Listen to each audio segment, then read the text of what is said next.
Thank you. Welcome to the 22nd Annual William E. Colby Military Writer Symposium. Norwich is pleased to welcome distinguished biographer and class of 1958 alumnus Carlo D'Este.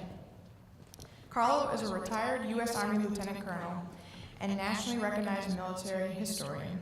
He is the author of 6 books, and most recently, Warlord, A Life of Winston Churchill at War, 1874 to 1945.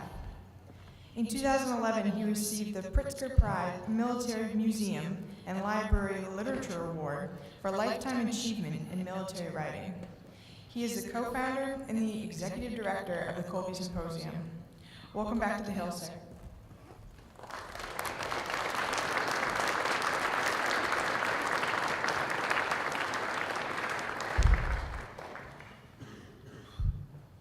Good afternoon, everyone. I'm delighted to welcome you to the 22nd year in which Norwich hosts the only program of its kind offered in the more than 4,000 colleges and universities in this country. We bring this event to the university each year as a celebration of military writing and ideas that we hope will enrich your knowledge. 100 years ago, last Thursday, the United States became a participant in the greatest conflict the world had ever seen.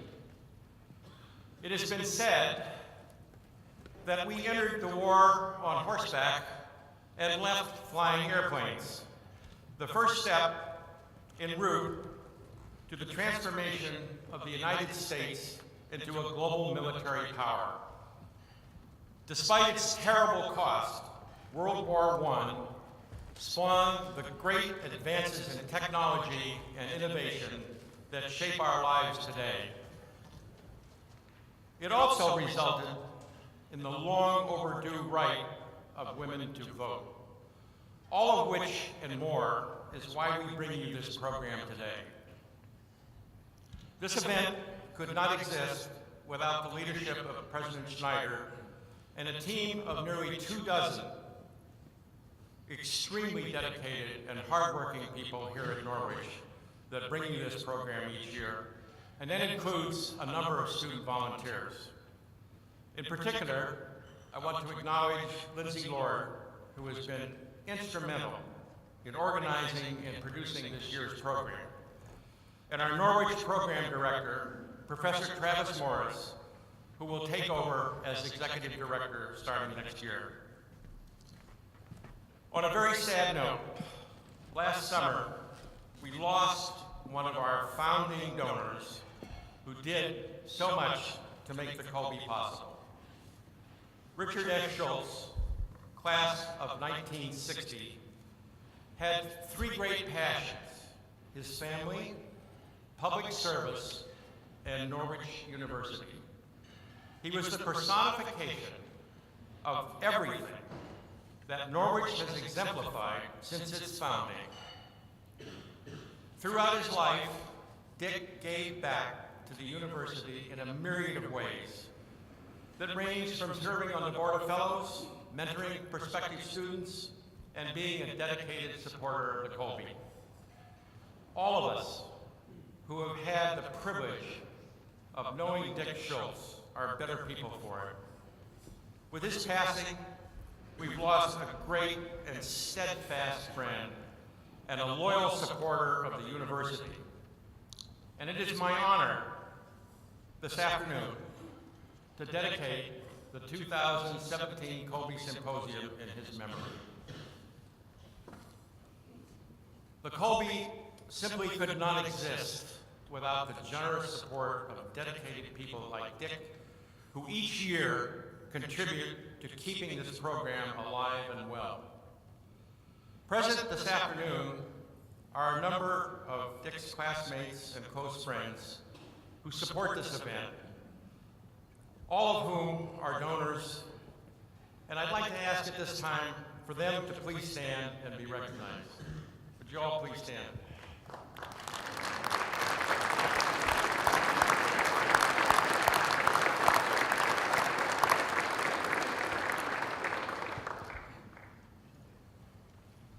Each year, we present Colby Award to an outstanding first work of fiction or nonfiction that has made a major contribution to our understanding of military history, intelligence operations, or international affairs. The award, which will be presented at tonight's Meet the Authors dinner here in Plumlee, carries with it a $5,000 honorarium through a generous grant from our partner and longtime supporter, Chicago's Tawani Foundation and the Pritzker Military Library, Museum and Library. Our 2017 Colby Award winner is here with us this afternoon as a panelist.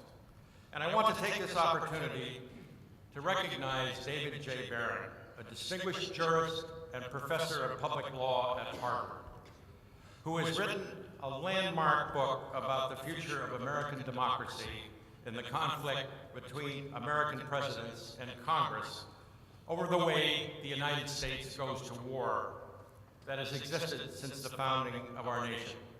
David Barron.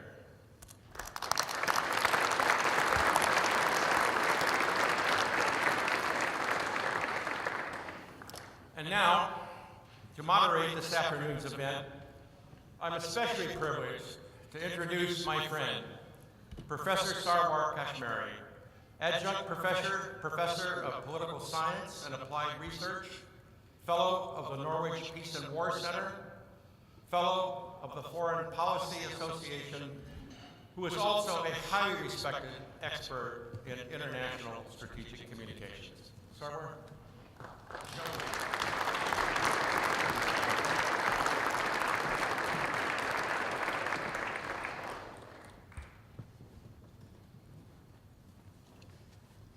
Thank you, Carlo.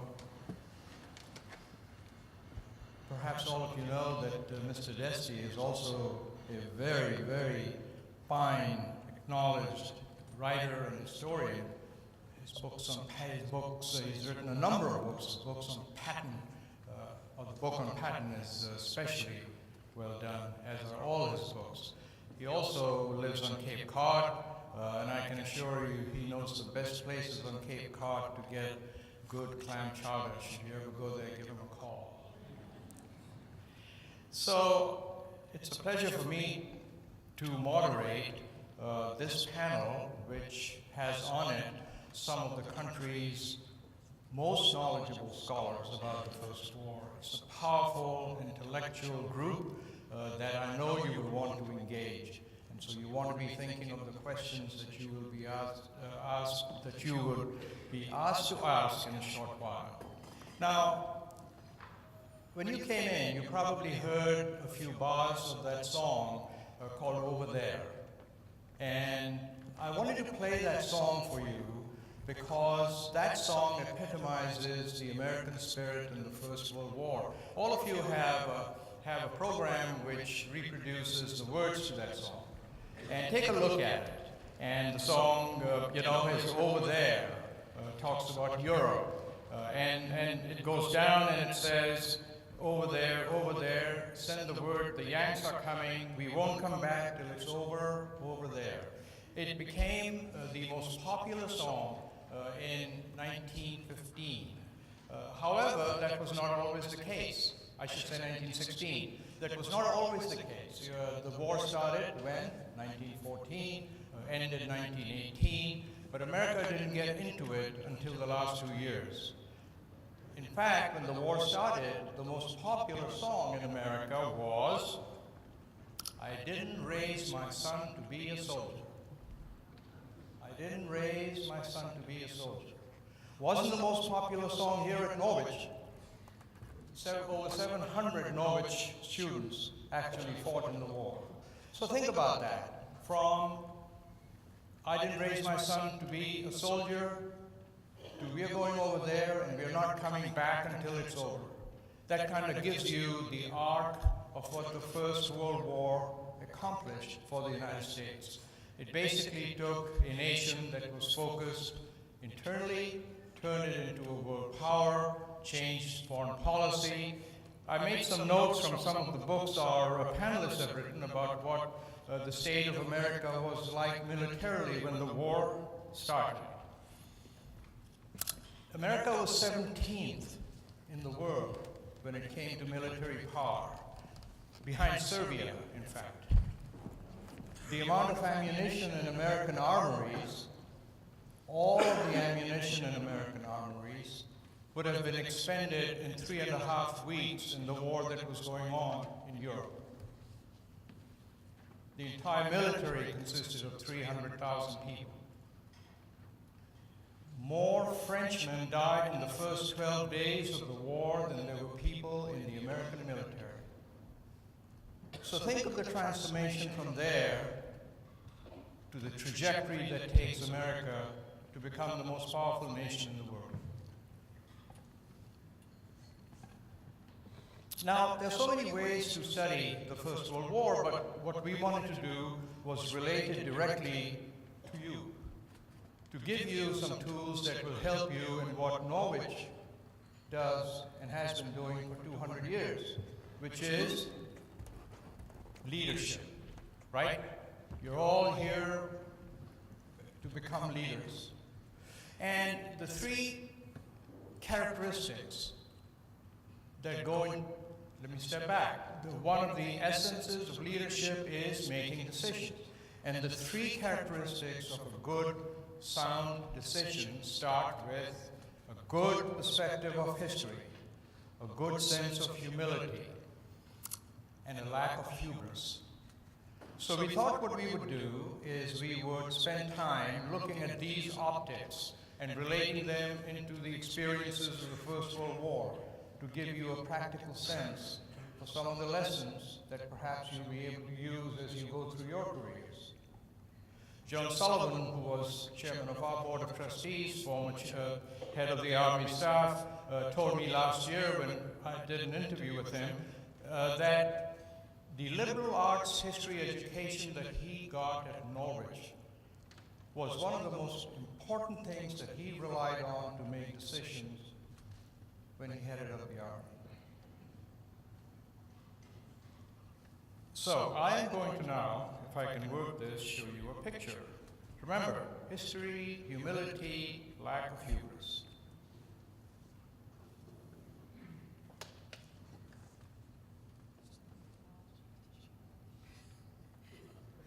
Now,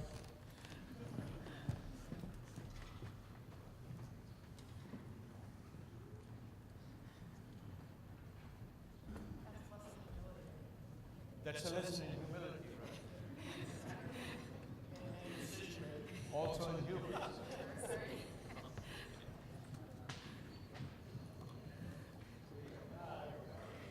All right. Can you all see that? Should we dim the light? This is not the Corps of Cadets on Halloween. Take a look at this picture. This is London, 1910. It's the funeral of King Edward VII. King Edward VII. The decades before his death were some of the most resplendent in Europe. Champagne flowed throughout the continent. Coffee houses of Vienna were full. Emperors, monarchs ran their empires, kingdoms throughout Europe. Their colonies kept them rich. It was a world that they thought would never end. Never end. It turns out this was the last time that all of these worthies would gather together. How permanent was this world? Look at the gentleman on the extreme, right at the front, the one with that great green-plumed hat. He is Archduke Franz Ferdinand of Austria-Hungary. His father, who was too sick to travel, would not shake your hands, would not allow you to be presented to him unless you were descended from royalty, unadulterated, for 600 years. You couldn't meet him. That's how permanent this world was. And now I'd like you to look at the very end. There's a gentleman there in a suit. He comes from a country that didn't award medals, that didn't have orders. He happened to be in London, and the President of the United States asked him to join this crowd. That's T.R. Roosevelt, former President of the United States. Now, he didn't have the garters and orders and medals, and therefore, strict protocol, he was last in line. In fact, he's there just ahead of the footman in the carriage that has the widow of King Edward. Interesting, isn't it? 4 years from now, that fellow with the green plumed hat would be assassinated. The First World War would begin. It would wipe out most of the empires that these folks headed. This would all be gone. This world would be gone, and the person at the back, his country, would begin its ascent to change. Right? Take a look at that. It's really worth looking at. If you think the order is permanent, if you think that we are there forever, think about that picture. History, humility, hubris. Shall I work this? I want to go to the next picture. Or does someone need to do it for me? Oh, here we go. So, the Middle East, right? I want you to focus on the right. Middle East. What do you find missing there? All of you are historians or budding historians. You don't see any of the countries that you see in newspaper headlines, do you? Right? Iraq, Jordan, Israel. That's how the Middle East looked at the beginning of the First World War. And the Allies won, decided. Can I get the next slide? To make all these countries, all of a sudden, look on the right, all these countries that we're now talking about appear out of nowhere. These were all created by the Brits and the French to serve their commercial interests. And guess what? We're still trying to sort out their issues, right? The Arabs have not had a chance to run their own show for 500 years. The Ottomans ran it for 300, the Brits and French ran it for 100, and here come the Americans. History, humility, hubris. One more, and then I'll introduce our guests. And you can go to the next slide. How is it possible, you should ask yourselves, for a country like the United States with a gross domestic product and economy of $13 trillion to be fighting a war in Afghanistan with an enemy that has virtually no GDP, the Taliban, and not be able to prevail? How is that possible? What is the message that comes out of it? History, humility, hubris. Let me introduce our panel. And I have a couple of questions for them, and then we'll have microphones in the two aisles, and you should be thinking about the questions that you would like to ask them. It's an unusually powerful opportunity to have these four people with us today. So I'm going to start from the far end of the table, and I'm going to have short introductions. You have longer ones in your book. Professor Michael Nieberg, right? So I'll introduce each one of you, and then if you don't mind, I'd like for you to each take a few minutes to have some opening remarks. Okay. So Professor Michael Nieberg is a professor of history in the Department of National Security and Strategy at the U.S. Army War College.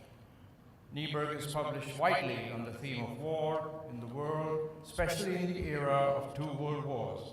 Nieberg is the inaugural chair in war studies at the Army War College. Next to him is Colonel Robert D'Alessandro, USA Army retired. Colonel D'Alessandro serves as chairman of the World War I Centennial Commission and Deputy Secretary of the Army Battle Monuments Commission. He's considered one of the Army's foremost experts on battlefield interpretation. Colonel D'Alessandro has previously served as a member of the Senior Executive Service and Executive Director, Chief of Military History, U.S. Army Center of Military History. Professor Jennifer Keene is a professor of history, chair of the History Department at Chapman University. She has published 3 books on the American involvement in the First World War and is currently working on a book detailing the African American experience during the First World War and a project comparing the experiences of soldiers from the French and British empires during World War I. Keene is on the advisory board of the International Society for the First World War Studies, serves as the book review editor for the Journal of First World War Studies. And last but not least, our Colby Prize winner this year, Judge David Barron. He's the United States Circuit Judge for the U.S. Court of Appeals for the First Circuit, which includes Maine, Massachusetts, New Hampshire, Puerto Rico, and Rhode Island, and former S. William Green Professor of Public Law at Harvard Law School. He served as in the Obama administration as Acting Assistant Attorney General of the Office of Legal Counsel at the United States Department of Justice. He was a law clerk to Associate Justice of the U.S. Supreme Court John Paul Stevens and to Judge Stephen Reinhardt of the Ninth Circuit. And so, if it's okay with you, David, could we start with you? If you could just lay out a few minutes for us, and then we go across. Thank you, Sarwar, and thank you again to the Colby Committee for honoring the book in the way you have and for inviting me to get to know Norwich. You definitely make sure that we get to know Norwich while we're here, but it's been a tremendous opportunity to meet the students and the faculty. I'm here less as an expert on World War I than my colleagues on the panel, but I was struck by the image that Sarwar started us with of the ex-president at the back of that line, and the president who's the central figure in World War I, Woodrow Wilson, who I think by most accounts never understood himself to be at the back of any line. And the words that Sarwar uses as cautions, history, humility, and hubris, are interesting ones to think about with respect to Wilson, because as you know, in many ways he was reluctant to enter the war. He certainly didn't campaign on the idea of winning the war, just the opposite, but events took hold, and slowly but surely he became an advocate for it, very self-consciously putting the question, the ultimate question of whether to declare war to the Congress rather than asserting it himself. But he then immediately upon the declaration takes a very, very active role, a more self-consciously active and aggressive role in setting wartime policy. I think the presidents before him, perhaps with the exception of Lincoln. And what's interesting about it is, by many accounts, and my colleagues will be able to flesh out the nuance of this, I'm sure, it's a story of not having humility and suffering from hubris that results in the ultimate failure of the treaty that was Wilson's dream, that leaves him for a 2-term president who was relatively successful in war, is remembered not as a great success as a president in the way that you might otherwise have expected would be the case. But the reason that it strikes me as ironic in light of the remarks that Sarwar gave is, if there was any president who was a student of history, it would be Wilson. I mean, of the many critiques you could give of Wilson, it would not be that he failed to attend to history, at least in the sense of understanding it. He was a scholar by trade.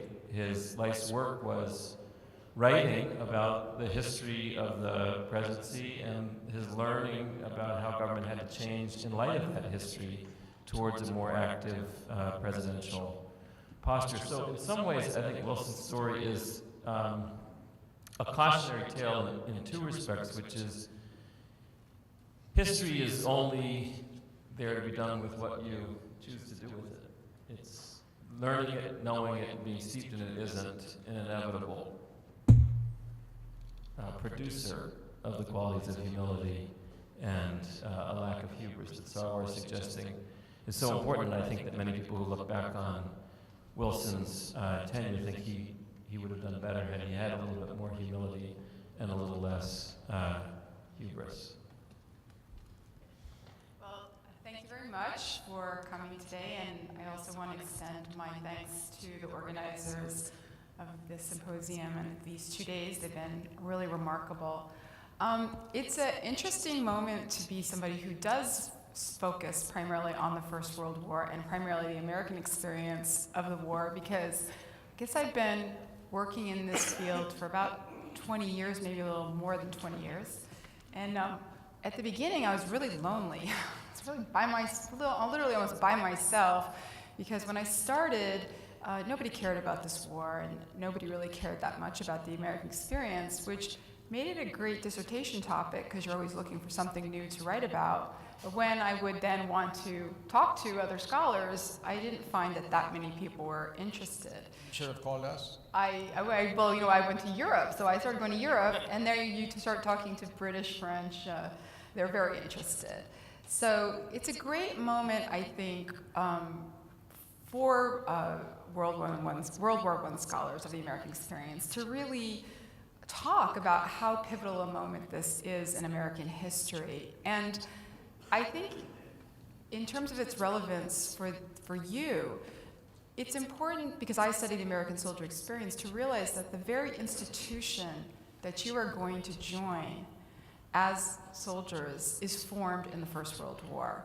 What the modern military is, how it functions, what it perceives its role to be, this comes into being during the First World War. The Army, the soldiers who participate, are very aware of turning the pages of history. This is not the Civil War Army. They are not fighting the Civil War. They are not fighting the Spanish-American War.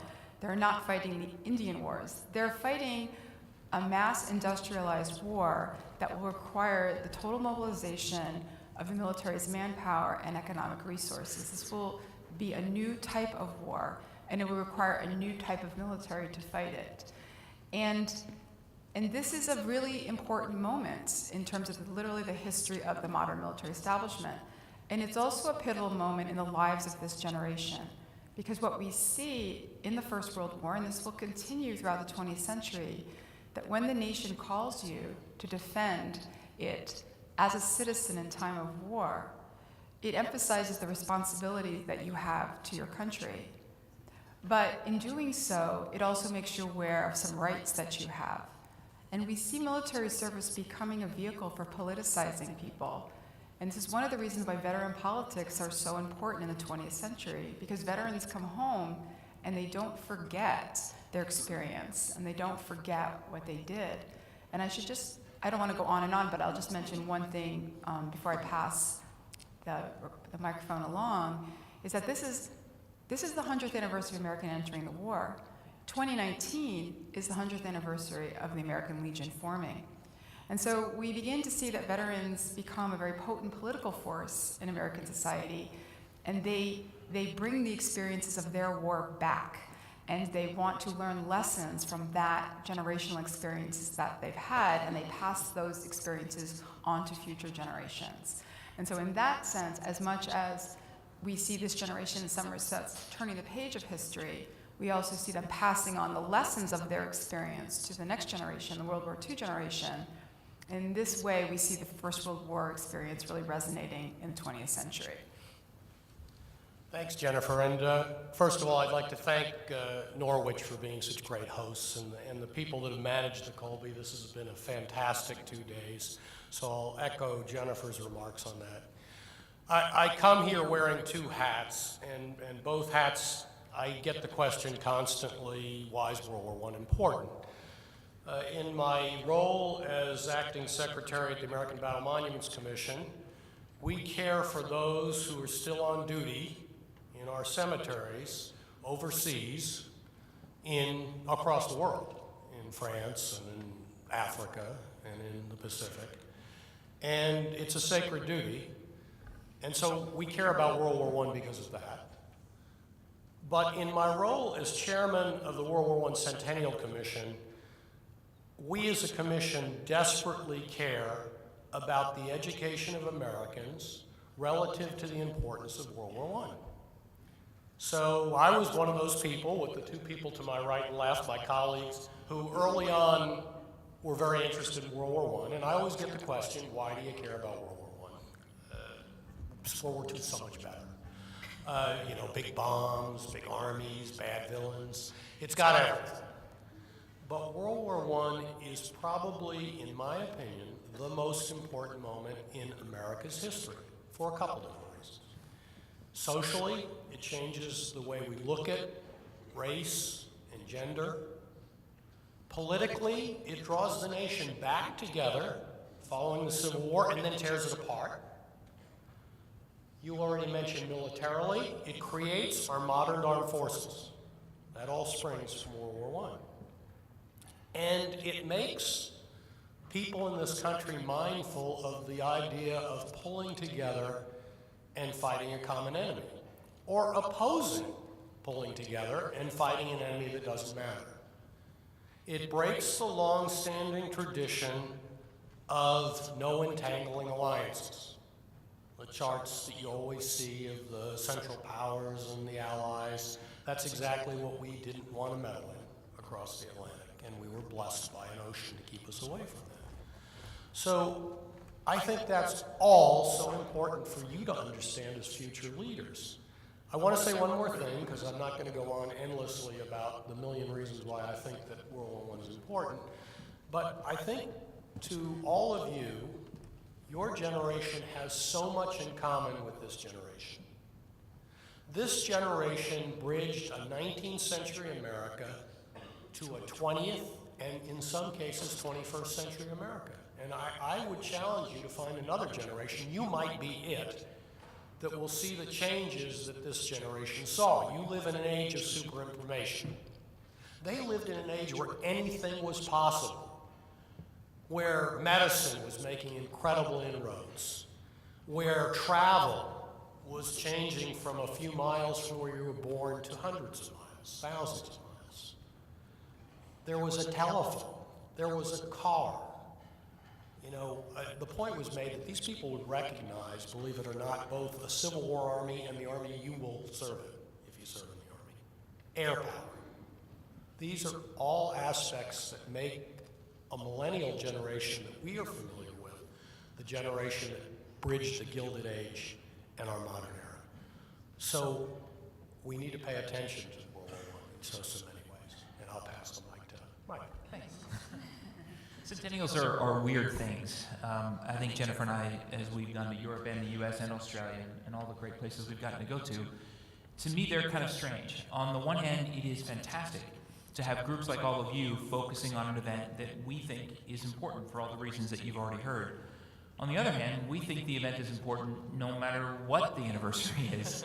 So there is some concern that we have that once this period of centennials is over, that people are going to say, well, we talked about that last year, and we're not going to be interested in it anymore. And as you've already heard from all of us, we think this is foundational. We think this is absolutely critical. That said, I think the centennial has really raised a number of important themes, and I want to talk a little bit about, very quickly, about three of them. The first is this question that historians always come up with that we call periodization. So how do you date the First World War? Most people would date it 1914, which seems to make a logical sense, and would end it in 1918. And that periodization, as we're coming to realize as a group of historians, really only makes sense for a very small group of people. That starting the First World War in 1914, even that is controversial, because in the Balkans, people consider it as having begun in 1912. There are folks who date it to 1905 with the Russo-Japanese War as all being kind of one dynamic. Now, where you end the war is really complicated. I don't think there are too many historians, except being very literal, that would end the war on November 11th, 1918. So you could say 1919 when the peace treaties are signed. There are historians, I think I would still count myself among them, though I'm not sure anymore, that would say that this war doesn't end until 1945, when the dynamic of both world wars is played out. That is to say, it's one war. There are academics I've spoken to who say it's really 1989, when the Soviet Union, itself a product of World War I, goes away. And as Sarwar beautifully pointed out, there are folks who will argue that what's going on in the Middle East right now is still part of a dynamic to figure out what will replace the Ottoman Empire in that part of the world. So you could make the argument, as Sarwar did obliquely, I think obliquely, maybe he meant to do it very directly, that the First World War is still not over. We're still dealing with that same kind of dynamic. The second is that centennials allow us to get a little bit of distance. Now, I have a colleague of mine who studies Africa. I don't know if this is true, but she says that there are two terms for history in the particular part of Africa that she studies. One is for history that people are still alive to remember, and the other term is for history where nobody is around to remember it. And World War I in the last decade or so has shifted from that one period into another period. And that has opened up some new perspectives. I think we're starting to see it for the Second World War as well, if you take the traditional periodization. And that lets you get some distance, and it lets you get a little bit of perspective, and I think it lets you get a little bit of objectivity as well. These are hard events to study when people are around to dominate the discussion, to put it as gently as I can. And third, and I'm going to look to Jennifer a little bit on this too, because she and I studied at the same place under the same dissertation advisor, there's an opportunity to study new methods of historical analysis. And one of the most important that Jennifer and I both worked under was a methodology of history called social history, among which was the assumption that you have to look so-called bottom up. It's not enough just to look at what leadership was doing, you have to look at what societies were doing. And more recently, as Jennifer and I have both been involved in the International Society for First World War Studies, that you can't study the First World War through one national lens only. It was an international and global phenomenon that requires you to think internationally and requires you to think globally. And I think that process has produced some new questions and some new answers. So it's great that we're here. It's great that we come back to this topic. And it's hard to imagine a better setting to do it here. So let me end just by putting in one more note of thanks to Lindsay, who has been fantastic in organizing all this, to thank Norwich for hosting it, and I look forward to the discussion with all of you. Thank you. So Michael, you, excuse me, said something that I found. But before that, are we going to have microphones, or will they be carried in as the questions start? Because in a few minutes, there are two on either side. Okay. So it's interesting you made this point about the continuum, right, since the Ottoman times for now, because the song that we've been playing takes on a whole different meaning. The Yanks aren't coming back till it's all over there. So are you making the case then for American troops being there until everything is all over? No, sir, I'm not.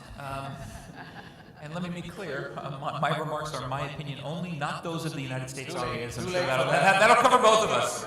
That'll cover both of us.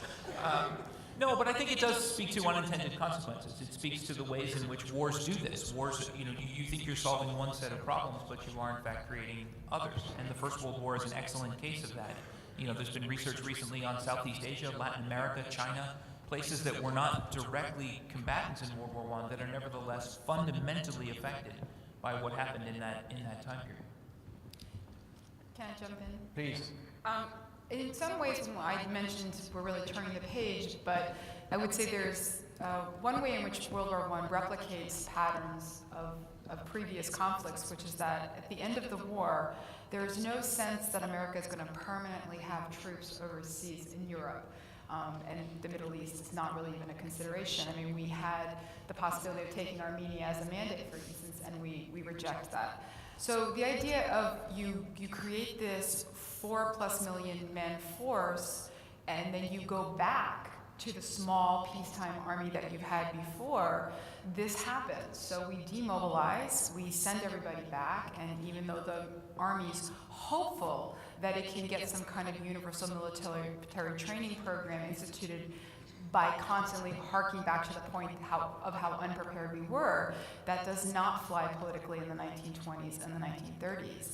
However, it's also important to realize that we do not forsake Europe. We find other ways to stay involved in trying to mitigate the worst effects of the Versailles Peace Treaty, and we do that through diplomacy, we do that through money, we do that through being part of the conversation. And so we are in a kind of transitional moment, not to the point where we're going to have a permanently large peacetime military establishment, but definitely moving in that direction and realizing that this ocean is not just a barrier, it's also a highway. And we're going to have to be aware of that in the future. So Jennifer, I have to make a comment about that because it was something I was talking to one of the classes about. It's interesting that even in World War I, Americans and the British in particular tend to look at the ocean as a superhighway. The Germans are a great example of somebody who doesn't, and they look at it as an obstacle. There's all kinds of people who've written on this and why the maritime tradition is not there.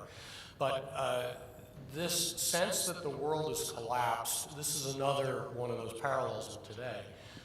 People in World War I of the period, and especially in the post-war, feel like the world has suddenly gotten smaller, that these events are all linked, and you made a great point about this creating new problems. We were talking about it before.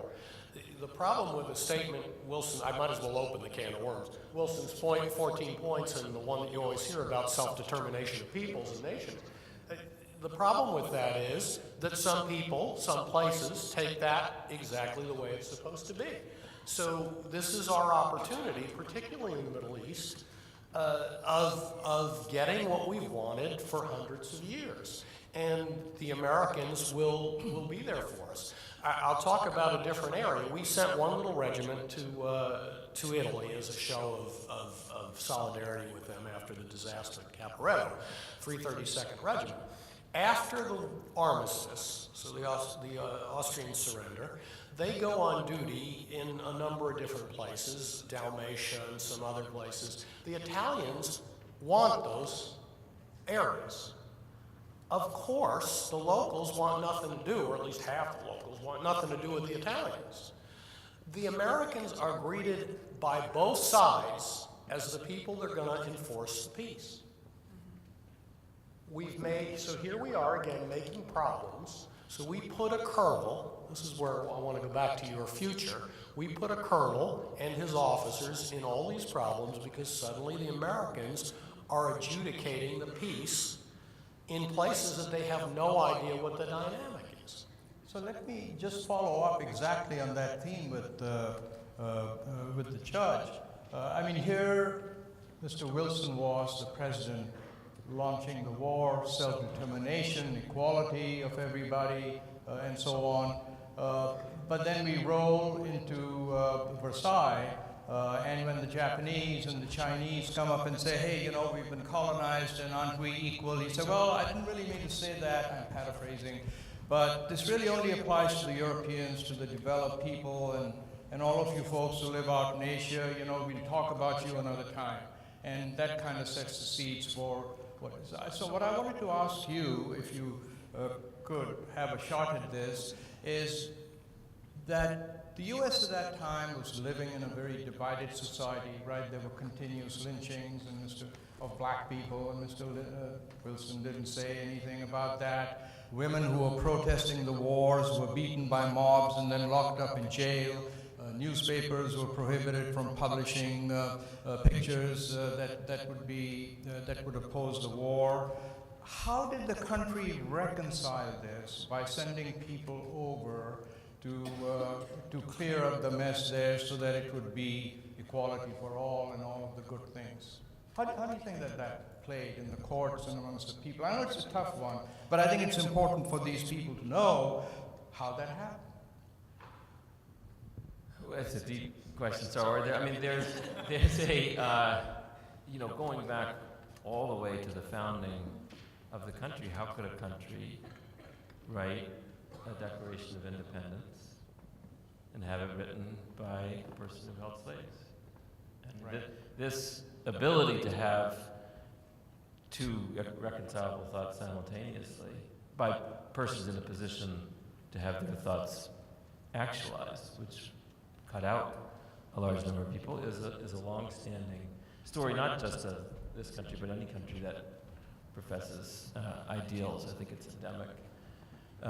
That's endemic to the notion of a more perfect union as opposed to a perfect union, which is sort of built in with some understanding of the limits of the perfection. But it does call to mind a feature, Michael's phrase is evocative that war solves one problem and then creates others. War also solves or creates a set of problems, but it also finds solutions unintentionally too. And out of the dynamic of any great change, the seeds of some other understanding of rights and opportunity come about. The crackdown on dissent breeds a culture of resistance to dissent, resistance through dissent, that becomes institutionalized, respected.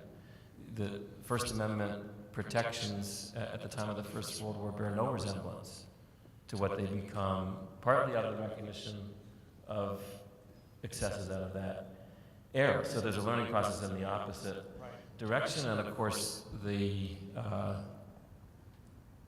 movement towards a greater appreciation of civil rights and an organized civil rights movement, as much as that era is a time of incredible trauma for the African American community through lynching and the like. It's also the beginning of a resistance movement that's organized in a way previously it hadn't been. So there's two features to all of these. So it's the lesson for all of these students here that when they're called to make a decision, that it will never probably be a perfect environment in which to make the decision.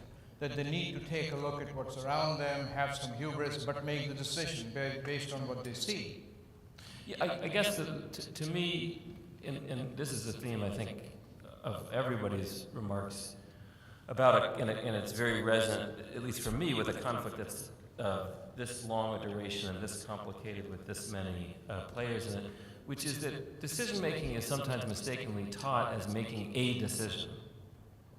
But you won't experience decision making in that way. It's a series of many, many decisions, each decision producing another opportunity to have to make yet another decision. And there are ways to reverse course, and there are ways to correct mistakes, and there are ways to cope with the problem that arises from having decided it one way.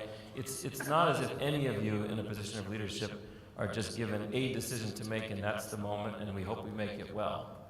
It's, are you a good decision maker for the myriad of different decisions that arise, even when you make them badly? Because the capacity to compensate for the mistake you made earlier is a critical one, and there's certainly features of American history through World War I that suggest that there were compensating efforts for some of the mistakes made. So I'm going to ask each one of you to have a short answer to this question, but a couple of thoughts I'd forgotten to mention earlier. Professor Nieberg has written very elegantly about some of the methodologies that we use to change American opinion from we don't want to go over there to let's go over there and not come back till it's all cleaned up. And some of them had to do with the press, and some of them had to do with posters. And I would urge you to take a trip to the Sullivan Museum if you've not been there, because we have some fine examples of those posters that scare people, that help change people's minds. I think you'll find them very instructive. The other thing is, some of you might know about this PBS program, The American Experience.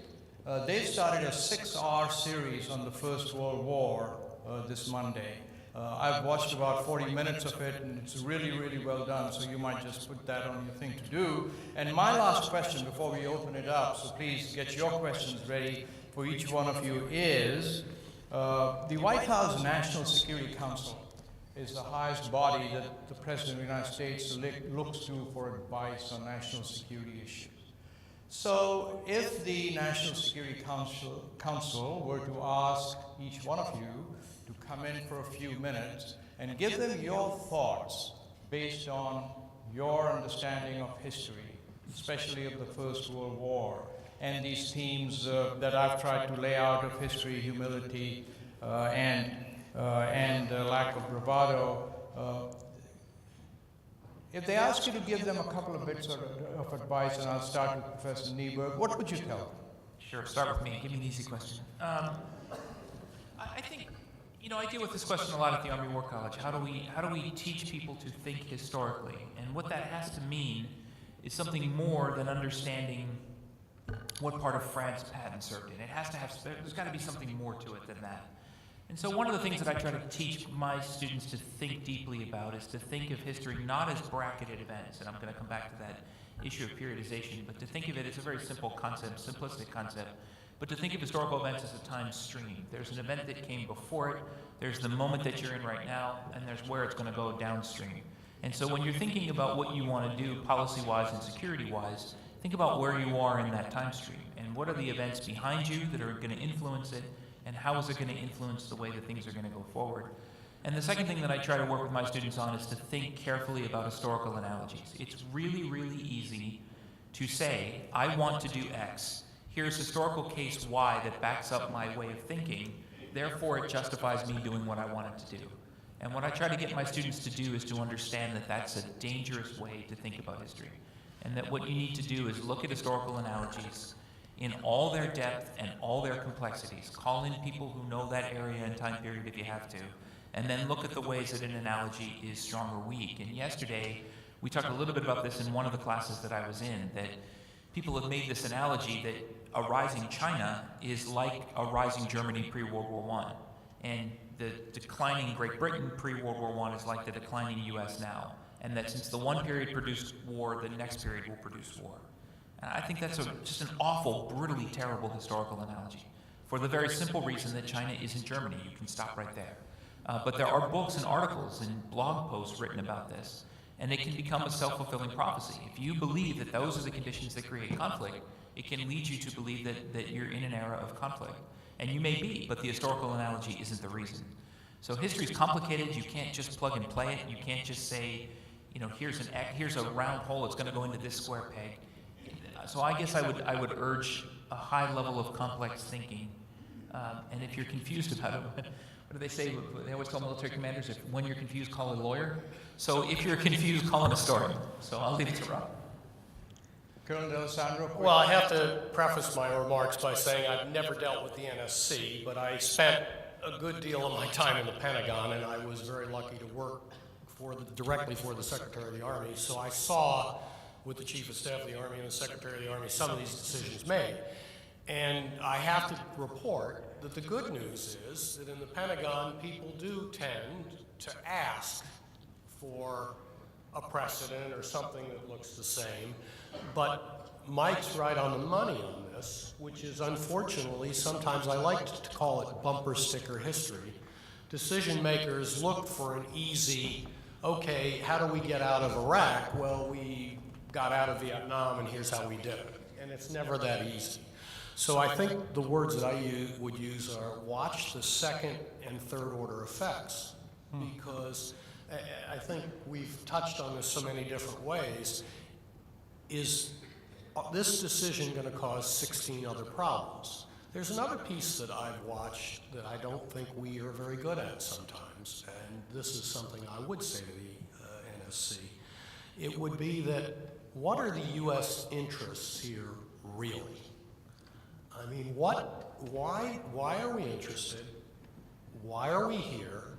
Why are we committing treasure and blood to this activity? And how do we want this to look when we walk away?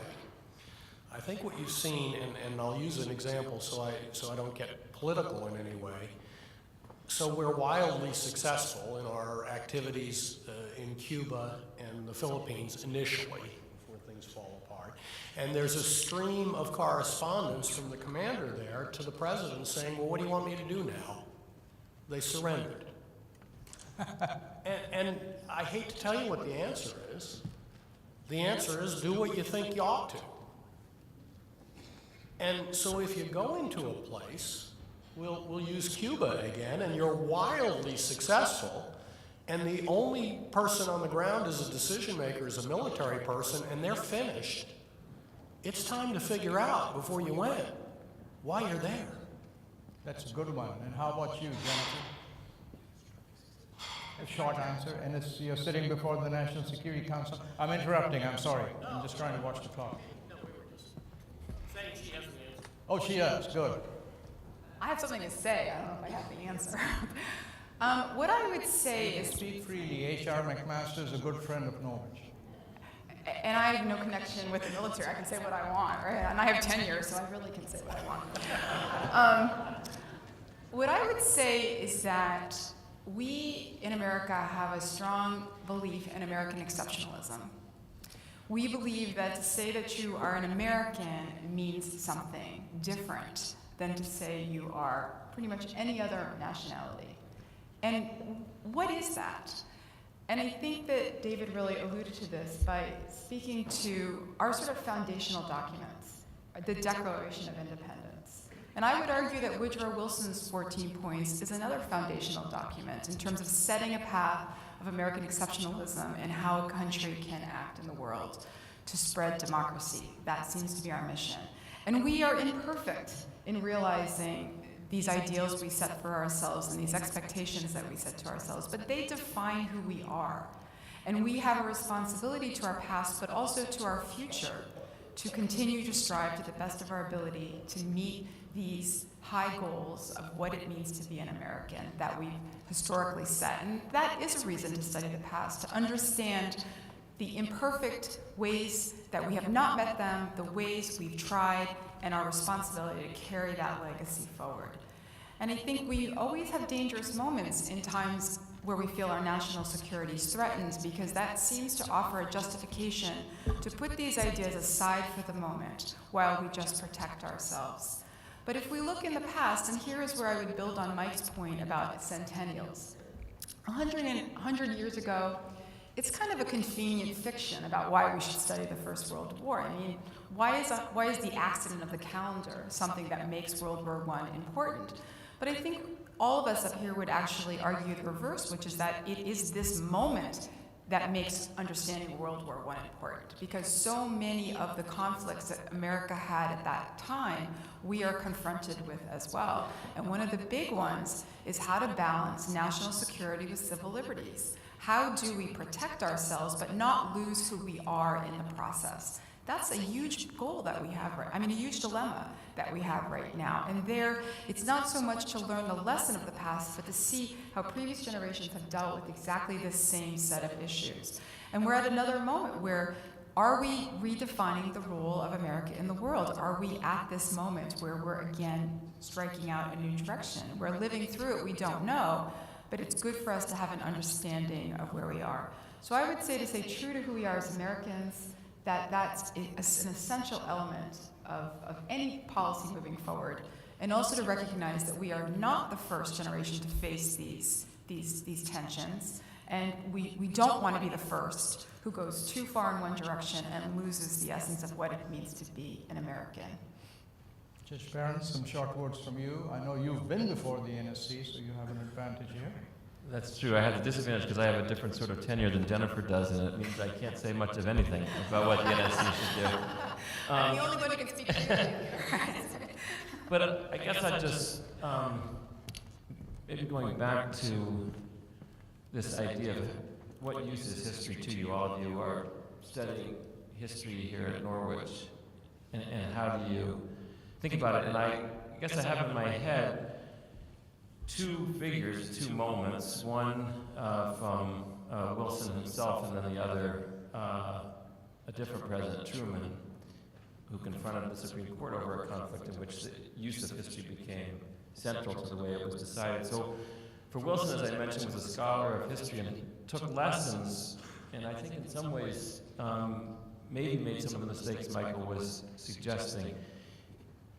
The experience of Andrew Johnson and the Reconstruction Congress and the impeachment, I think, weighed deeply on Wilson and the way he thought about what he came to call congressional government, and the idea of Congress diminishing and overriding the president in a way that he thought was inappropriate. And for a Southerner, that was traumatic, but also led him to then valorize Lincoln in what he called constitutional government, which the president would lead in a way that hadn't previously been. And as a scholar, he wrote about the idea of the president making the office as big as it could be, and him having then the opportunity to do that, and then running into the shoals of Congress at the end of his presidency. But the legacy that he hoped to lead as a scholar, which in some ways he exhibited as a president, was a kind of transformation in the idea of president as leader, which is very much the world that you inhabit. But on the other side of that is Truman at the end of or in the midst of the Korean War, when he seizes the steel mills, as some of you may have learned. And he seizes them because he says that we need the mills for purposes of wartime production. He's challenged very much in the spirit of Jennifer's remarks, which is you can't take on these foreign governments as authoritarians and totalitarians and then exhibit some of those same features of dictatorial behavior at home. And he comes to the court, and there's a challenge as to whether he has the authority to seize the steel mills or not. Justice Jackson, writing along with other members of the court, they strike down the president's action in the midst of an ongoing war when he's made a claim that this is an absolute emergency. And he stands down, and the effort to seize the mills is rejected. But what strikes me about it is the opinion Justice Jackson writes, in which he decides, having been Attorney General for Roosevelt, so being very much understanding what dilemma the president faced, canvasses the whole of American history in his opinion to try and figure out what's the answer. Can the president seize the mills in the middle of a war or not? And what he says very candidly is, I've looked at all of it, and I cannot make heads or tails of it. He says, trying to figure out what the answer to this is like asking Joseph to interpret Pharaoh's dreams. There's no there. And yet, he got a direction from it. There's no direct historical analogy. He got a sense or a mood that this president was pushing things too far at that moment, and that the court needed to correct it in some way. So I just ended that. Okay. No, go ahead. Continue on. It's 1915. Italy's joined the war on the side of the Allies, and I thought we'd hear the then famous tenor Enrico Caruso sing the same song that gives students a chance to line up to ask questions. And remember, professors have no humility, no lack of bravado. They ask people to get up and ask a question if they don't volunteer. So come on, gang, let's ask questions.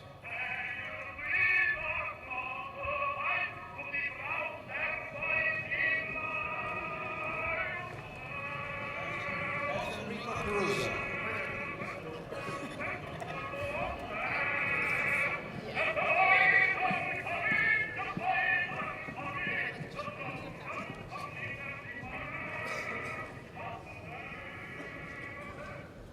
Thank you. All right. So all I would ask is you identify yourself. If you have some comments before your question, please keep them short so we can get as many questions as we can, and I'll alternate from this side to that side. So go ahead, please. Hello. And if you'd like to direct it to one of the panelists, do so. Otherwise, they'll just deal with it as you ask. My name is Peter Case. I'm a third-year cadet and studies War and Peace major. I'm going to open this up to the panel. We talked about decision-making quite a bit. Do you agree with President Wilson and General Pershing's decision to refuse amalgamation? Amalgamation being putting the relatively inexperienced and ill-equipped American troops into pre-existing British and French units, and therefore creating an independent expeditionary force. Okay, so I'm your AEF guy. So I want to say one thing. Amalgamation, of course, is got two pieces to it. He argues that he doesn't want to put U.S. troops under foreign command. That's part of it, and of course he doesn't want to use American troops as fillers. There's a lot of good reasons why he doesn't want to do that. Before I say whether I agree with it or not, one of the good reasons is that the War Department has been watching what's going on in Europe. They've sent a couple of different crowds over there. In fact, Leonard Wood goes over there at one point on his own, does a little bit of spying for the United States. And what the general view is the British have used a lot of Commonwealth troops for things that are perceived to be dirty jobs that have cost high casualty rates. And so just that alone, and I'm even divorcing myself from how this would play in the United States, if we just started filling French and British formations, New Zealand formations with Americans, that causes it to have a bad taste in about all the officers' mouths, if you will.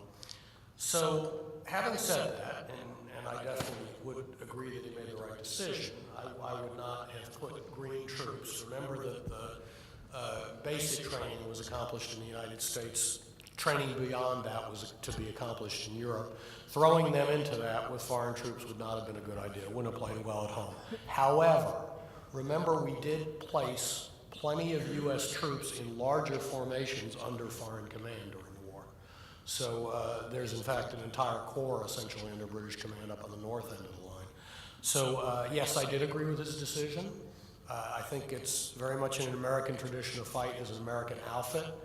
And I guess that's all I have to say about that. Well, I would just say that also remember that 4 African American regiments were given to the French, so there was in fact a degree of amalgamation, and for those 4 regiments they were asked, and they wanted to fight, so they wanted to fight under French command because they wouldn't have had that opportunity under American command.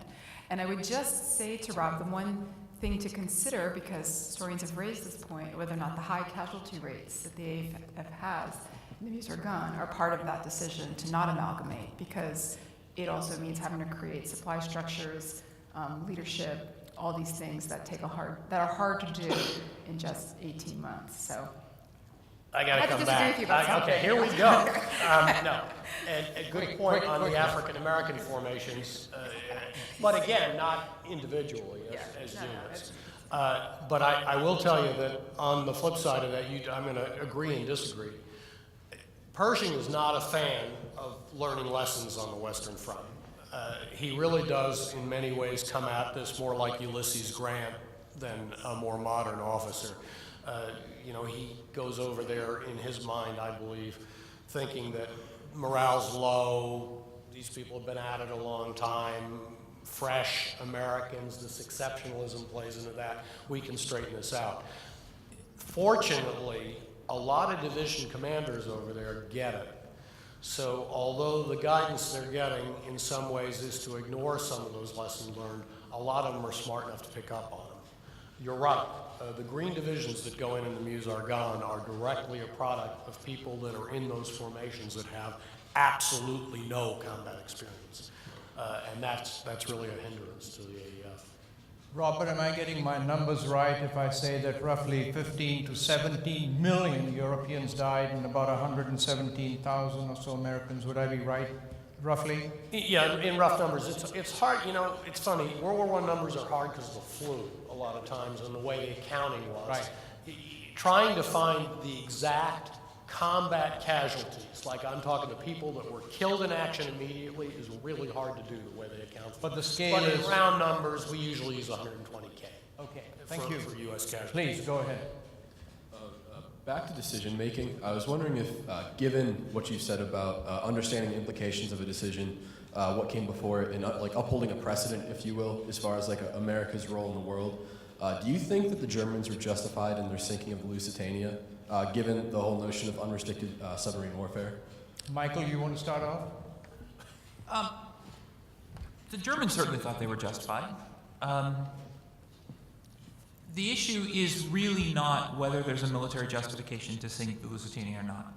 The issue is that there is no ship in the world that looks like the Lusitania.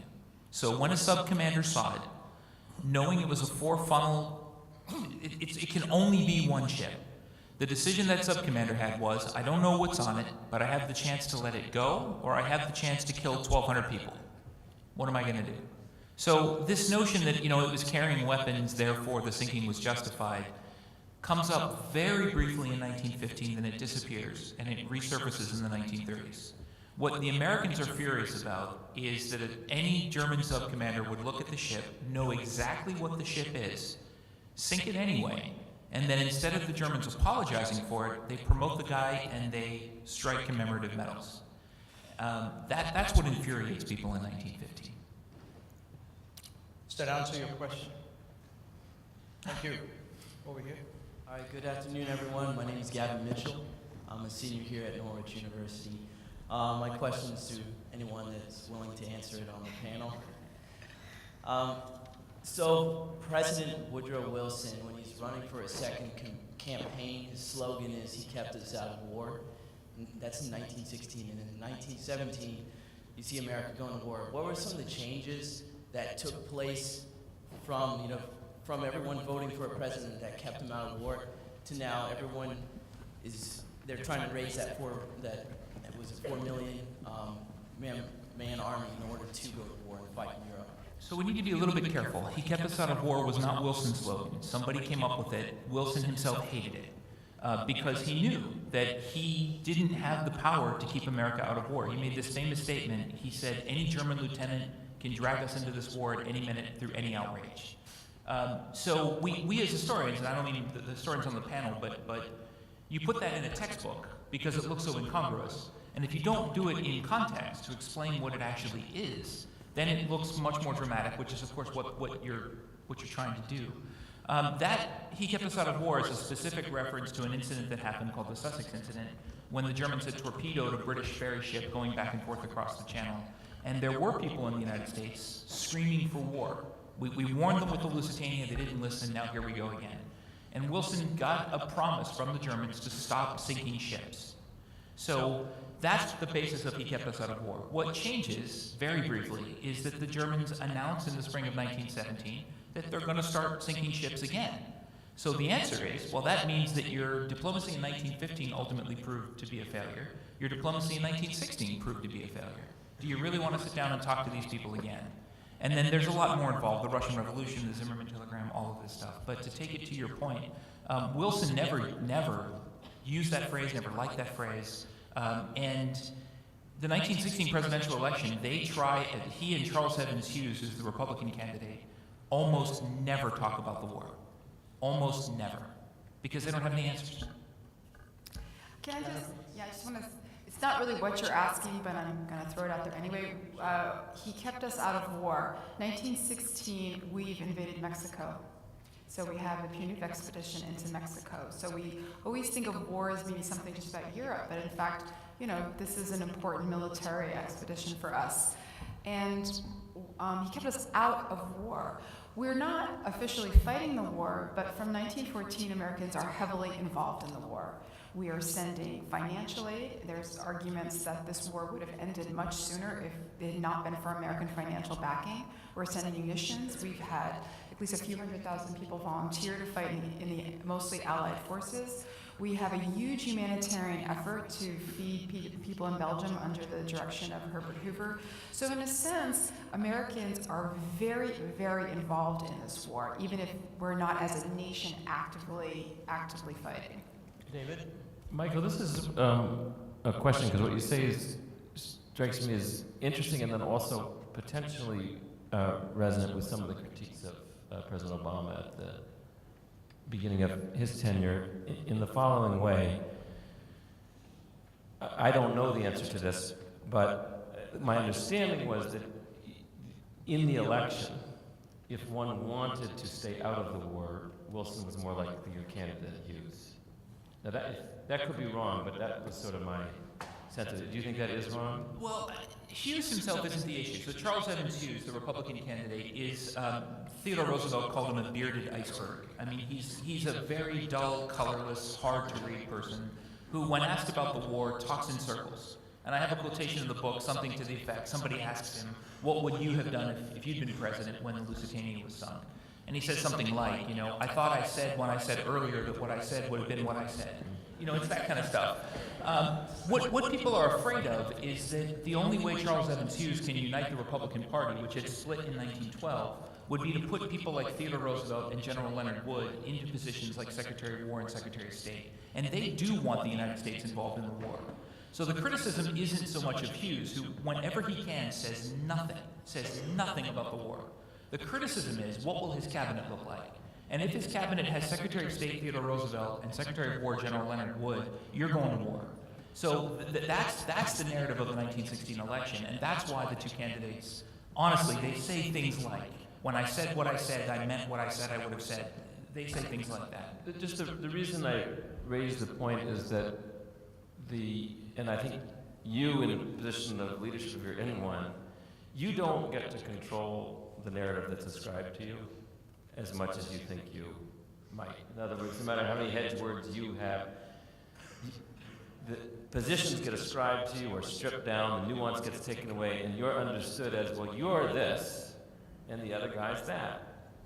And that dynamic, I certainly felt it when we were working in the Obama administration. If you carefully went through the statements of President Obama in the election, he gave a speech saying that he planned to do strikes on Al-Qaeda in foreign countries if necessary, and there was no question about that. And yet then when they were done, the inevitable stories come back. Oh, he's reneging on all his promises. He's still a wartime president. How does he deal with this? He never foresaw it. But that dynamic, it just seems resonant a little bit with the Wilson, and Hugh's situation, which is that the leaders are often more sophisticated, see the problems, but they are also in politics, and people are trying to make a choice, and that choice gets framed more starkly than any particular one of them may wish it to be framed. I'd like to just, if I can make one more comment. You mentioned a figure that I really want to say something to people who are going to be in the Army. Leonard Wood, General Leonard Wood, a former Chief of Staff of the Army. He plays very much into this narrative that you're talking about, and Leonard Wood, along with our intelligence services, are convinced that everything that's going on the Mexican border, you can draw a line back to Germany. There's a lot of reasons for that, but the short answer is the Mexicans aren't smart enough, good enough to pull off some of the antics down on the border, so they got to be Germany. And it turns out they're not. But if you think about that narrative that's building, you have a former Chief of Staff of the Army that says we ought to be in this conflict right now. I ought to lead it. I ought to do the job. And oh, by the way, the Germans are already picking at us on the Mexican border. So, Please, go ahead. Good afternoon, I'm Ben Voll. I'm a first-year Air Force ROTC cadet, studies war and peace major. There were a variety of factors that led up to World War I, and I know now our country faces a variety of threats like Iran, North Korea, Russia, and the South China Sea crisis with China. So do you foresee another great war in the near future? Should we take a vote of hands? Look, I mean, it's history. Anything is possible and everything is possible. I mean, I think it would be silly to base U.S. defense policy on the assumption that a state-on-state war will never happen. I think it would also be silly. I think it would be very important for leaders to be cognizant of the ways in which small crises can escalate into big ones, and the ways in which that has happened in the past.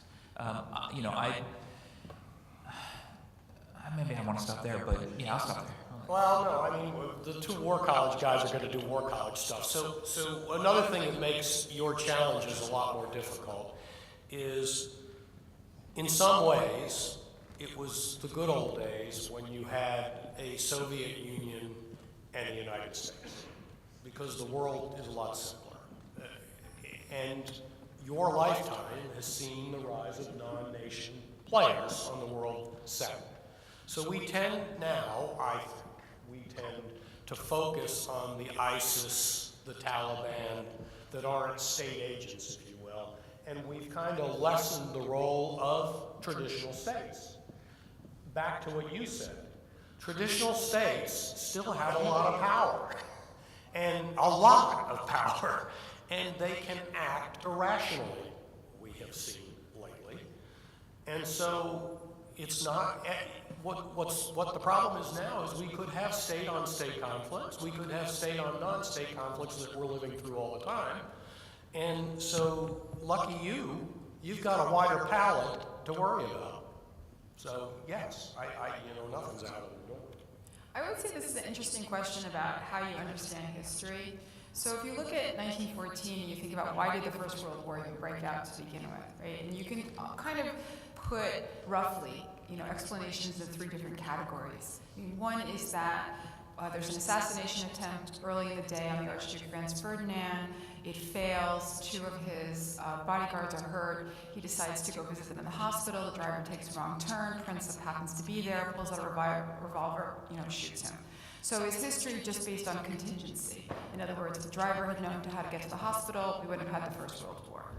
So the second sort of extreme explanation is, and it's still a popular one, and we have a book, Sleepwalking into War, the idea that you had this alliance system, things kicked in, it was out of people's control, one thing leads to another, and before you know it, dominoes fall and the world is at war. The sense that sort of structurally events, nobody's really responsible, it's kind of the way you organize international relations. And then you have sort of the middle ground, which is that if you look at the countries in their decision-making process, we're back to leadership and decision-making, you just had this terrible confluence of terrible leaders making a series of terrible decisions all at the same time. And this, in a sense, brings about the First World War. And it's a really unsatisfying explanation for a social historian like myself, because we spend a lot of time as social historians really emphasizing the power of people and of movements and of the ability of the bottom up to make change. But the sad fact is that in the First World War, in each country, there was a group of about 5 to 10 men who made the decision. And so your leaders really matter. It really matters who's in control of these governments. We shouldn't underestimate the ability of literally a handful of people in the world to make this decision for us. And that's maybe scarier to me than the idea that something might spiral out of control. We need to pay attention to who these people are. Let me go over here, but may I ask a favor? I see two gentlemen here, non-cadets. Can you let one of them ask a question, and I'll come back to you right after that? Please, go ahead. I want to mention this biography of the former U.S. Ambassador, William Bullitt. I gave a copy of this book today to the Kreisberg Library, and it's surprising that he was 28 years old, he was a young diplomat, and he was a member of the U.S. delegation for the Treaty of Versailles. And with 8 others, the same day, 9 members of the U.S. delegation resigned in protest against the treaty. He returned then, and some were married with a family and lost their job. He returned to the State Department with President Roosevelt in 1933. He was the first U.S. ambassador in Moscow when Roosevelt recognized the Soviet Union. And then he was ambassador in Paris from 1936 to 1940. And he stayed in Paris. He refused to follow the French government to Bordeaux. He stayed in Paris, and he saved Paris from the destruction. I was there, I was 19 years old, and for this reason, I have a special commitment to his memory. So, sir, your question is? No, I don't have any specific question, so I want just to mention this, and to mention about the treaty, you know. Okay. His position about not only him, but with 8 other young diplomats, their position at that time. So let me suggest that you talk to the panelists right after the... Yes. So I can get on to the question and then the cadet who sat down. Yes. Yes? Thank you for your attention. Please go ahead. Yes. And then I'll come right back to you. Bernard, member of the community here. Wars change everything. What were some of the intended consequences and unintended consequences of World War I? The lights are going on all over Europe. We shall not see them relit in our lifetime. Thank you.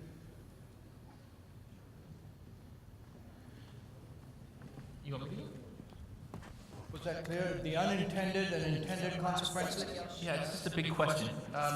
Let me relate it to the gentleman's comment before about William Bullitt. Bullitt was one of a group of Americans that did resign from the Paris Peace Conference. Bullitt made the great statement. He wrote a letter to his mother before he left the Paris Peace Conference. He said, "I'm going to go down to the south of France and I'm going to watch the world go to hell." And what was driving this, and what was driving all of those people, was what they saw as the gap between American ideals. That is, the things that Wilson said the U.S. was fighting for, and then the backroom deals that had to get made in order to get the treaty written. And that's what drove Bullitt crazy. And the thing that sparked his resignation and many others was giving the Shandong Peninsula in China, which had been German before World War I, giving it to the Japanese in order to get the Japanese agreement on other points. In other words, giving an area that was clearly Chinese, no question about it, and giving it to another imperial state. So one of the unintended consequences, maybe it was intended in a way, is that the United States finds itself really on the horns of this dilemma. Do we stand for our principles? Do we fight for our interests? And how often do you have to compromise those principles in order to get things done inside the international system? And that's another reason why, to me, the First World War doesn't feel like something that's a century old. It feels like it's out of today's newspapers. And you know, I think one of the, I'll just follow up on that, we can go down the table, because one of the things I was thinking about for an intended consequence was that Wilson desperately wanted to help shape the peace. So if you send over that American Expeditionary Force in some form or the other, you can shape the peace, which became be careful what you wish for, because you may get it, which goes to your second part of the question, which is he was a hayseed when it came to the diplomacy of Europe. So those backroom deals, they didn't think were going to happen, but they sure did.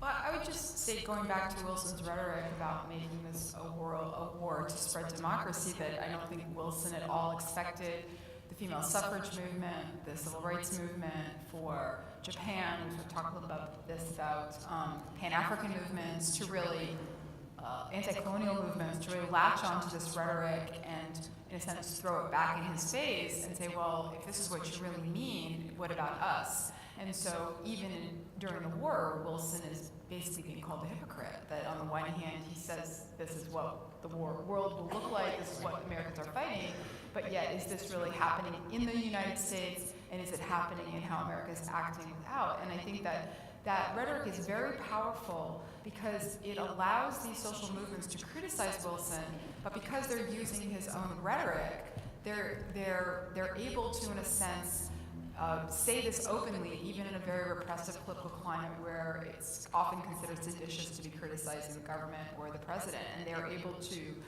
use this as a galvanizing call to bring members into their movements and to develop an effective social media strategy to really emphasize these contradictions as things that America must resolve. And I'll just use this as an opportunity to kind of go back to something David was talking about much earlier about decision making. And I think that a lot of times when we look at these things, we think of decision making as being in the individual's hand. It matters what individual decisions people make.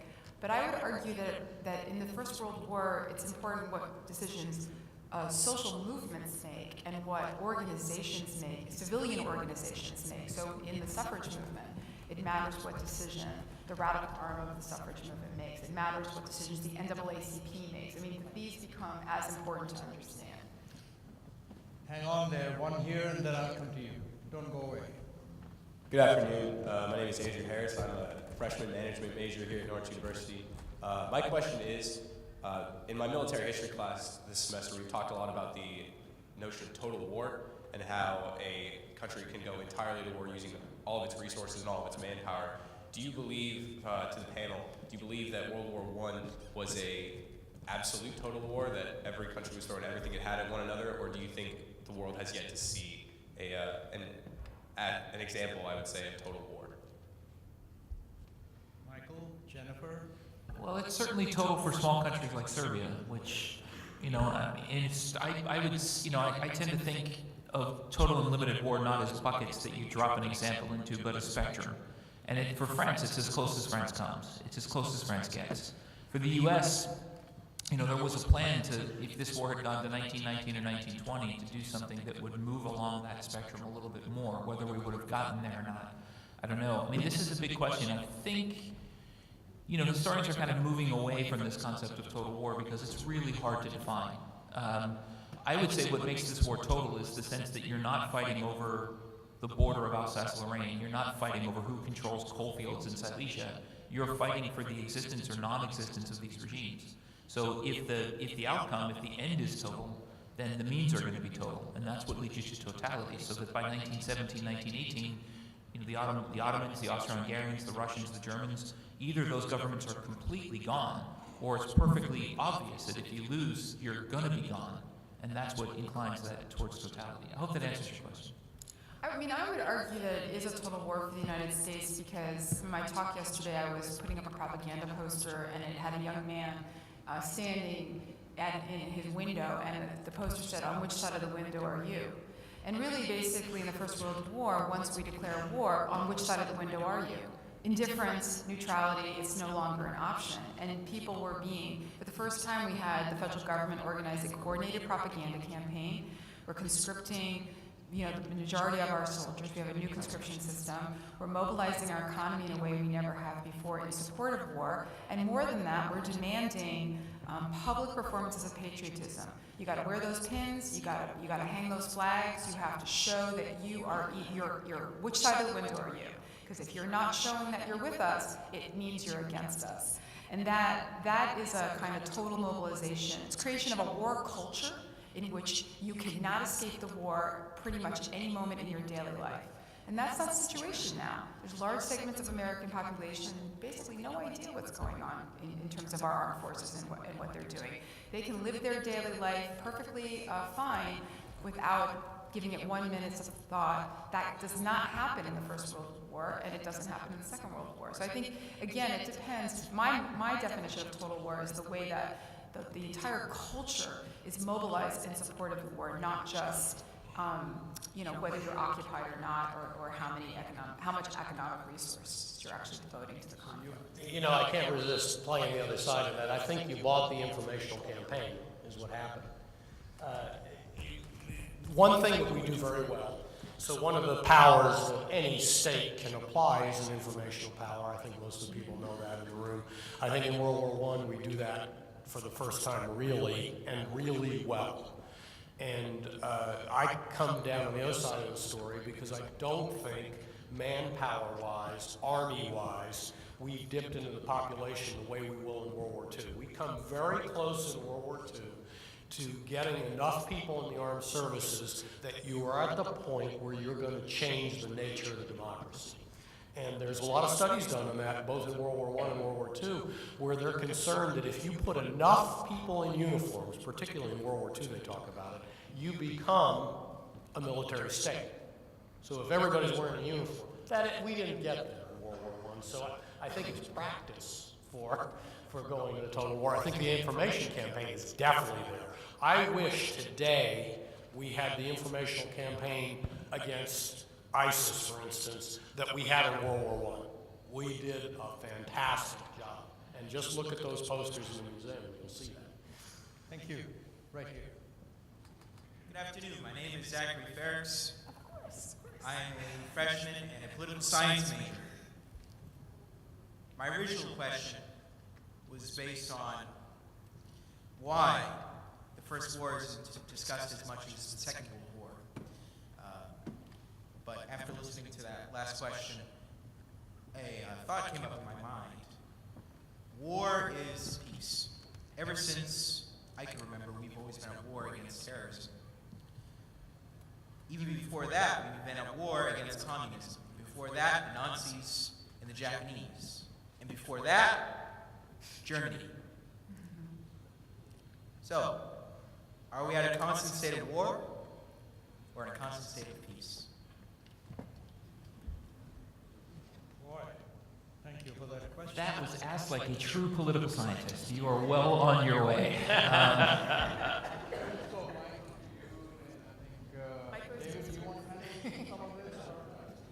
No, I have no problem answering the question. What you're getting at is a question, I think, of how you view history. So there is a school of international relations theory that you'll probably study as a political scientist called realism, which argues that the world is constantly in this period, in a period of conflict. And Sun Tzu made this argument 2,000 years ago in China, that he argued that states that are in rivalry with one another, and all states are in rivalry with all states, are always in a state of war. And so one way you can look at it, and this has been an issue that's come up with cyber. I know you guys study a lot about cyber here, that we in the West tend to think of war as a state that is either turned on or turned off. It's a 1-0. And that other cultures, perhaps in China, take from Sun Tzu the concept that you are always on a spectrum of conflict. So what one culture might see as an act of war, another culture might see as just moving along that spectrum from peace to conflict. And part of it is what you think history is. If you think history is a movement towards some perfect state, some more perfect state of peace, then you might tend to see things a little differently than the more pessimistic view that you just outlined there. What you outlined is a much more Sun Tzu kind of concept, that states are always in conflict to protect their interests. Whether or not they call it war, peace, hybrid war, gray war, whatever it is, term that they use, is irrelevant. They're always going to be in that state. So let me just throw one more thing in before I yield the floor, which is this concept of hybrid war and gray wars and all the things that you'll see in the news. They're just new terms for what historians have recognized have existed for thousands of years.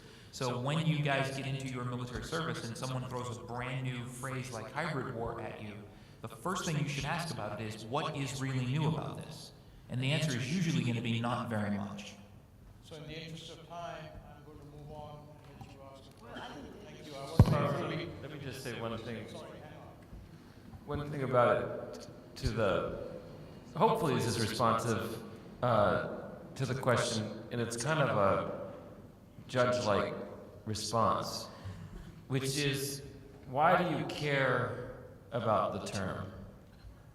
In other words, what's at stake in that question if we denominate it as war and peace? And one reason to be worried about accepting if there's an implicit suggestion we're always at war is that word inevitably conjures up a set of ideas and a set of politics around it, a set of ways in which the government has to organize itself that suggests the opposite of another set of images that would be conjured up of regular order, regular politics, traditional practices, etc. And the worry would be, and I think this is a problem in general with the way we use the word war now for so many, many things.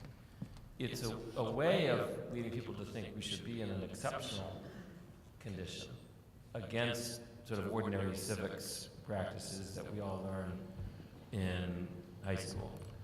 And the danger is that if there's another term, which is a more legal term, which would be something like armed conflict or force being used. And that is being used often, frequently. But I think we can also confuse ourselves if we suggest that there's one continuous war. We wouldn't distinguish how they operate on the culture, on the society, from the Civil War all the way up through now, because the consequence of that is that that'll shift how you think about how our civic system can operate. Thank you. Thank you, Mr. Sarlo. My name is Anthony Shigilio. I'm a cadet in the Air Force Department. I know we mentioned air power briefly, so I'd like to try and change gears over to that really quick. We've been talking about air power just recently in Air Force classes, so and I know that air power has made great advancements as a result of World War I, but when we look at the war itself, has air power really had a great effect on the war and its outcome? So air power certainly did for a couple different reasons. It's very much the preview of what will happen in future wars, and it opens the argument that is an enduring argument with air power of what exactly can air power bring to the table. You have seen in your lifetimes the extreme of this, which air power can be the answer for everything. Most typically exemplified in Desert Storm by the Warden theory of we can attack rings, we can decapitate a leader with air power. It's clean. We don't have to put people on the ground. Air power in World War I, that concept had already opened, and we see that with quote-unquote strategic bombings by Zeppelins in Paris and London.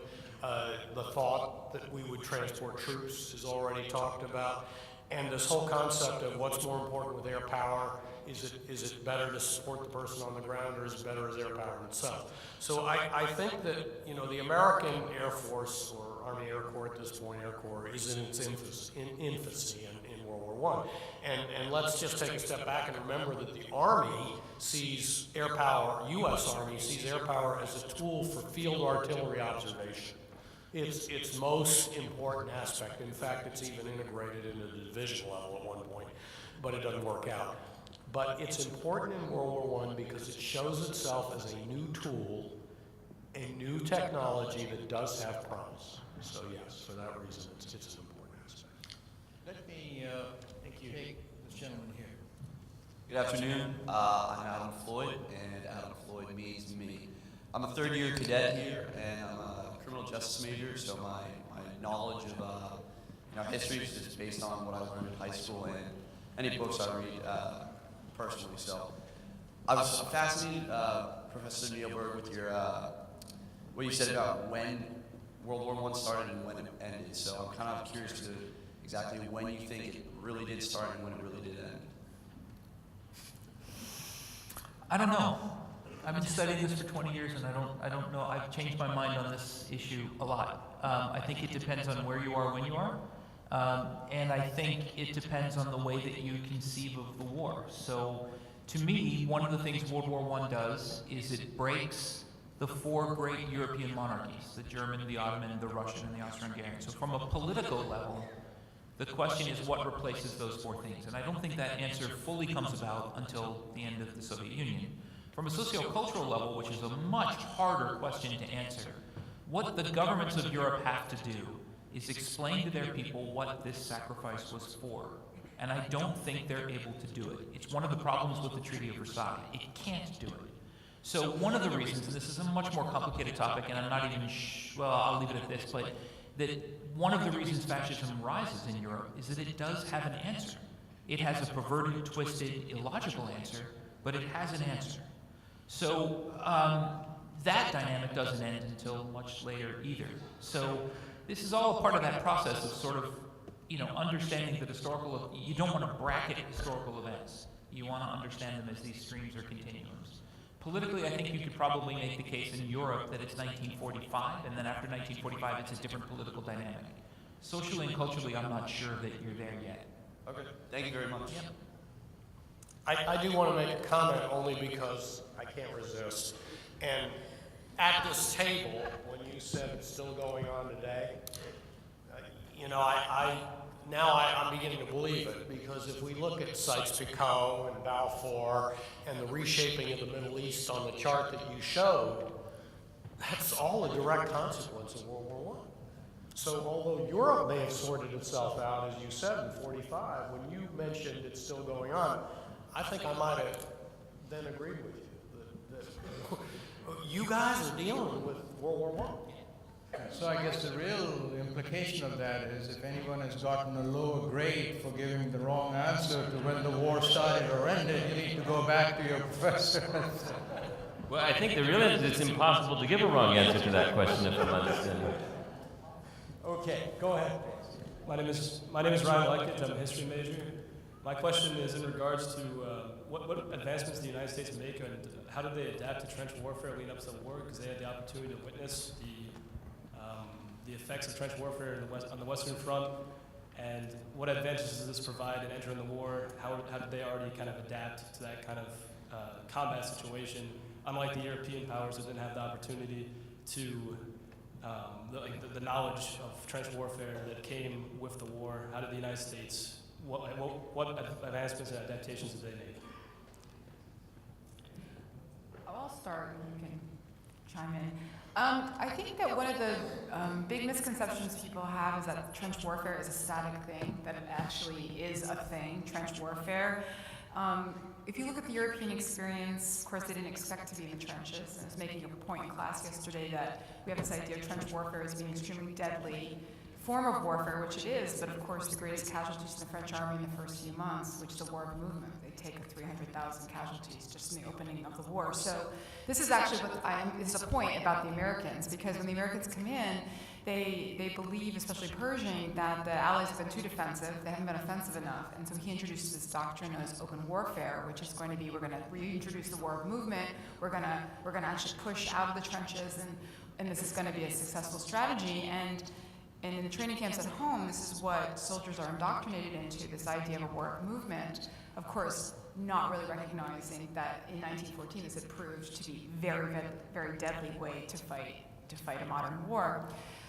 When the Americans go to France, of course, then they do a lot of training with the French. Almost every American soldier is going to spend some time training with the French, and this is where they're going to learn the tactics of trench warfare on an individual unit basis. And what they're going to be forced to learn on the ground in the Muser gun is that by this point, to go out of the trenches and move forward, it's about combined arms. And so how do you integrate, somebody's just asking about the air power, how do you integrate air observation and strategic bombing with artillery support, with moving infantry forward? This is very complex staff work that has to be done to make this go forward. And so, in a sense, you see the Americans kind of fighting almost three different kinds of wars, in the sense that they do fight some traditional trench warfare, some open warfare, but mostly this idea of trying to figure out combined arms. And so I think we spent a lot of time talking today about the mistakes of the American Army, which are tremendous, but it's also quite amazing that in 18 months, America could go from 300,000 men to 2 million men in Europe, 1.2 million men involved in the Meuse-Argonne campaign, and by the ending weeks of the Meuse-Argonne campaign, actually fighting a very sophisticated kind of combined arms warfare. And so that did show, I think, a tremendous learning curve on the part of the Americans, and that is what would really carry forward in terms of doctrinal approaches moving forward. And the only thing I'd add, because this is right on the money, is Oh, so I got an A. Yay! A plus. Only being an organizational nerd, do I have to say this. By the time we leave Europe, we have gone from formations, regimental, brigade, division formations, that started with almost no artillery and purely infantry, to organizations that include heavy and light machine guns, air support, extensive heavy, light, and mortar artillery. So I would say that you hit it on the head when you said we went from an organization that was pure branch in the Army to a combined arms team. And that's the strength of what we learned in World War I. The last question here, we still have a piece of business to finish, so let me ask you to go ahead. Thank you.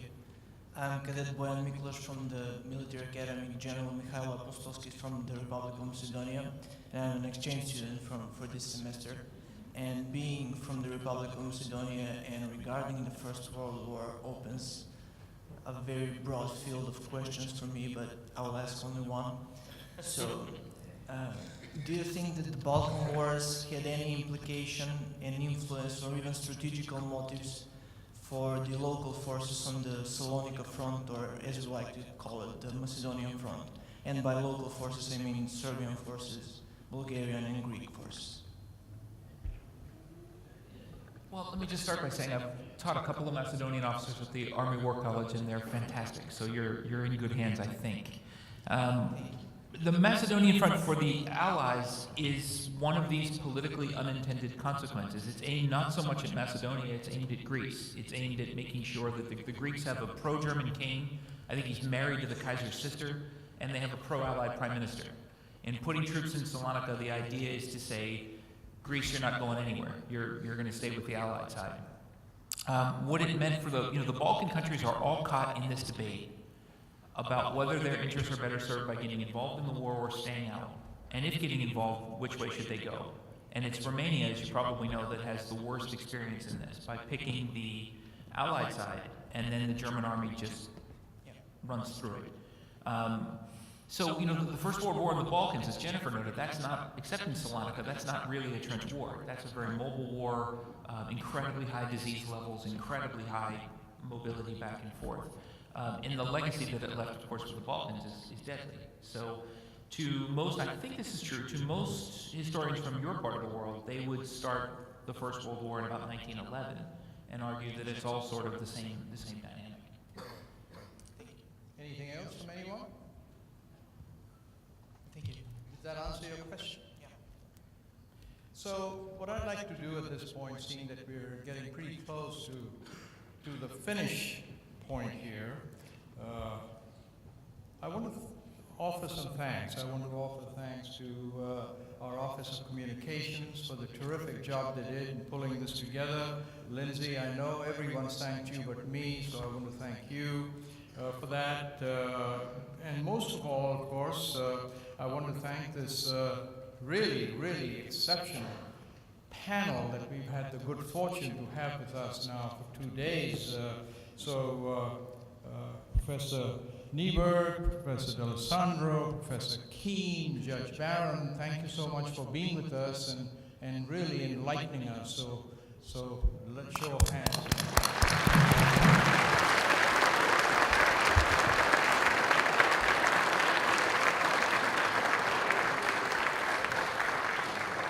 And last but not least, here's, let's end on a kind of a fun and high note. I'm going to ask the EXO to join me up here.